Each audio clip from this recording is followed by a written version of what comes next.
So everything you just saw was shot on a phone using a few simple accessories and props. And in this video, I'm going to show you exactly how it was done. I'm going to walk you through the process step by step so that you can do the same. But before we start, I just want to give a big shout out to Dave over at NVR Films for the creative inspiration behind this video. I saw one of his reels on Instagram and this thing completely blew my mind. I just had to find out how it was done. I did reach out to Dave, basically begging him to tell me how he was making these videos, but he didn't get back to me, so I had to figure it out by myself. So let me save you a huge amount of time and show you how it was done, starting with what you will need. Smartphone. You're going to need a smartphone. It doesn't have to be anything fancy. Any smartphone will do. Action figure. You're going to need something to animate. In this case, we're using Spider-Man. White wire. This is what we're going to be using for the webs. Stop motion app. You're going to need a stop motion app to get the best results possible. I'll explain why in a minute. Lighting. You're going to need some lighting to light your scene. It doesn't have to be professional lighting. If you've got it, great. If not, you can just use the room lights if needed. And finally, you're going to need some music and sound effects. This is another crucial element to stop motion, and it's what's really going to help bring your final sequence to life. If you'd like to use any of the music and sound effects that I'll be using throughout this video or used in the opening sequence, then be sure to head over to Epidemic Sound, who are the sponsor of today's video and offering a free 30-day trial to anyone that uses the link in my description, so be sure to check it out. Okay, now before we start shooting our scene, it's really important to understand what stop motion is to get the best results possible. Now, stop motion is essentially a series of still images played back quickly to create the illusion of movement. Think of it a little bit like those flip books you used to make in school when you were a kid. Now, we could just take these images using our phone's built-in camera app, but then we just end up with a bunch of random images on our phone, and this will be a complete nightmare to edit. So instead, we're going to use a dedicated stop motion app. Now, the stop motion app that I'll be using is Stop Motion Studio. It's free and available for both Apple and Android. There are two versions of this app, a free and a paid pro version, but you do not need the pro version. Just stick with the free one for now. You can always upgrade if you feel you need it. If you're not into Stop Motion Studio or it's not compatible with your device, then just go with another one. I really don't care, but just make sure you use a dedicated stop motion app, because this is going to make the whole process so much easier. Okay, we're really close to shooting, but this bit is very important. We need to dial in our camera settings. So to do this, we're going to create a new movie. We're then going to go down here to the bottom right corner and jump into our settings. We're going to select M for manual mode. We want full control of our camera for this. We're going to select white balance. Which one you choose will depend on your lighting. I'm going to go with fluorescent because that's going to give me the most natural looking colors with the lights that I have. For focus, I'm going to set this so that my focal point, in this case Spider-Man, is in focus. I can adjust this by using this slider along the bottom. Throughout this whole sequence, Spider-Man's going to be about 8 inches from my phone, so I'm going to set my focus to around about 2.5. ISO, I'm going to dial this in so that nothing looks over or underexposed. And finally, shutter speed. Okay, now this one's really important because we want our shutter to open up really quickly to take each image. Because we're going to be shooting this whole sequence handheld, holding our phone and the action figure, any slight movement when we take that image will result in the image looking blurry if our shutter speed is too low. For those eagle-eyed viewers, you may have noticed that the first few frames of the opening sequence look slightly blurry. This is because I had the shutter speed set to 1/50, which just wasn't fast enough. I then adjusted my shutter to around about 1/160, and this resulted in a much cleaner image. Okay, with our camera settings dialed in, it's now time to shoot. Setting the scene. Okay, now before we start to animate our subject, it's really important that we map out whereabouts in the room he's going to go. So in this case, I'm going to have Spider-Man start over here, clinging to this wall.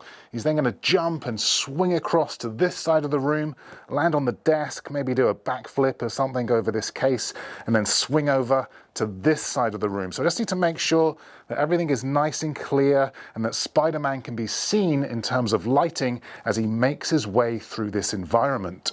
Also, I should mention just quickly, this is a specific action figure designed for animation. He's got movable joints and adjustable limbs, allowing you to put him into some classic Spider-Man poses. He also comes with a variety of different hands that you can swap out to create more realistic poses. Although if I'm honest, having used this action figure for the last week, it really isn't a good one. It only cost me about 15 quid online. fine, but within about 5 minutes of getting it, the clips that hold the hands in broke, his leg snapped off. So if you are going to invest in one of these action figures for stop motion, it's probably worth spending a little bit more. Okay, with Spider-Man in his starting position, clinging to this wall, it's now time to take the first image. I'm going to make sure that he's in focus and in the center of frame, and then press this big red button to take a photo. And now, using this slider on the left, I can slide it down to reveal the previous image, and this is such a useful feature for lining up each shot. Now, I want Spider-Man to be clinging onto this wall for a second or so before he jumps off. So I'm just going to take a few more images of him in this position.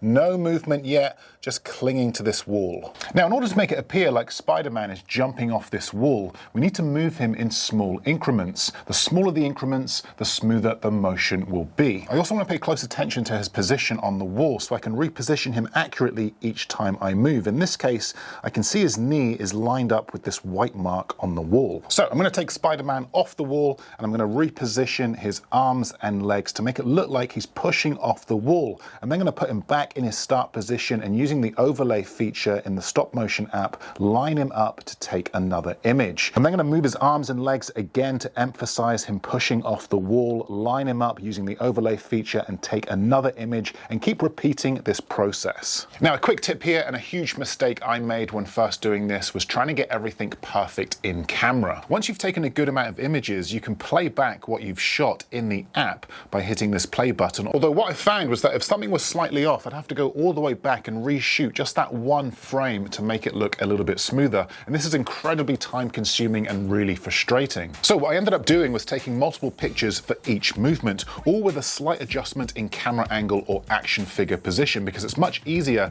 to delete the few extra images that you don't need than it is to go back and reshoot the ones that you do. Okay, now this wouldn't be much of a Spider-Man sequence if he wasn't firing webs and swinging across the room. So for this, we're going to need something for Spider-Man's web. Now, when I first saw Dave's reel on Instagram, I wasn't sure whether this web had been added in post-production using some kind of graphic, but the closer I looked, the more I felt like this was done in camera. It'd probably be easier to do it in post-production, but it'd be really difficult to match the light, and it's these small details that make all the difference. So I decided to shoot the web in camera using some white wire that I found on Amazon. I'll put a link to this exact wire in the description below. Now, to make the wire look realistic, you need to treat it like the action figure and move it in small increments. So I treated the wire the same as Spider-Man's hands and pre-cut lots of different variations on how I felt the web would move and change. For example, we have these short curly ones for when Spider-Man first starts to shoot the web. We then have longer versions of this to give the illusion that it's shooting out of his wrists. And then we have these long straight ones that look like they're being pulled tight for when he's swinging. Now, luckily this action figure comes with hollow hands, so I can feed the wire through it for some shots or hook the wire for others. Grab yourself a pair of pliers for this. This will make shaping and cutting the wire much easier. So for each shot, I'm going to move both the camera and the action figure and the wire if needed, changing the hands and the limbs depending on the movement and position that I'm looking for. Okay, but what are some tips for better results? Well, my first tip is to use a reference video. So I pulled up this scene from Spider-Man on YouTube. Here we go, look, Spider-Man's best swings. And if we come down here into settings, you can adjust the playback speed to 0.25. So I can now go through this scene frame by frame, replicating the body position and movement of Spider-Man as he swings from his web. For me, this is another crucial part of making these animations look much more realistic and authentic. Also, having two webs fly out of Spider-Man's hands is twice as hard and twice as time consuming as just one, so do bear this in mind when capturing these shots. Also, the shots where Spider-Man is pulling himself up, I simply attached the wire to a light stand and extension pole so that the wire had something to hook onto out of frame. Okay, my next tip here is just patience. If you're not a patient person, if you find yourself getting frustrated when things take time, stop motion definitely isn't for you. If you're new to stop motion, I wouldn't recommend starting with an action figure like this. Try something much simpler like a car. I actually have an entire video that shows you how to animate a car. It's much easier, it's much quicker. Start there. I will link that video below. Now, if you do decide to animate an action figure, I would recommend just doing what I did, and that's just try it for an hour and see what you get. Chances are, whatever you create is probably going to look terrible, but what you will do is gain knowledge and practice in the process, which will really help you figure things out. That's what I did, and when I realized I was onto something, that's when I committed to a longer, more advanced sequence. Okay, so once you've shot all of your images and you've been through and you've deleted any ones that you don't want or need, it's then time to export your sequence in preparation for the final edit. And for this, I'm simply going to tap and hold on the sequence like this, select Export Movie, and in this case, I'm going to send that file to my laptop. Okay, so at the moment, all we have is a sequence with no music and sound effects. So what I've done is I've imported this video into my editing software to add all of the finishing touches. I'm using Final Cut Pro for this, but you can use any editing software you like. DaVinci Resolve is free, iMovie, CapCut, it really doesn't matter. All we need is some basic editing software to add some music and sound effects. Music selection. By far, one of the most important parts of this process is music and sound design. This is what's really going to help bring this final sequence to life. Now, in an ideal world, I would have used the Spider-Man title theme for this sequence, but this is copyrighted and I didn't want to get sued. So what I did is I copied the URL from the track on Spotify and then pasted it into the Epidemic Sound search bar. And what this does is give me a list of tracks that are similar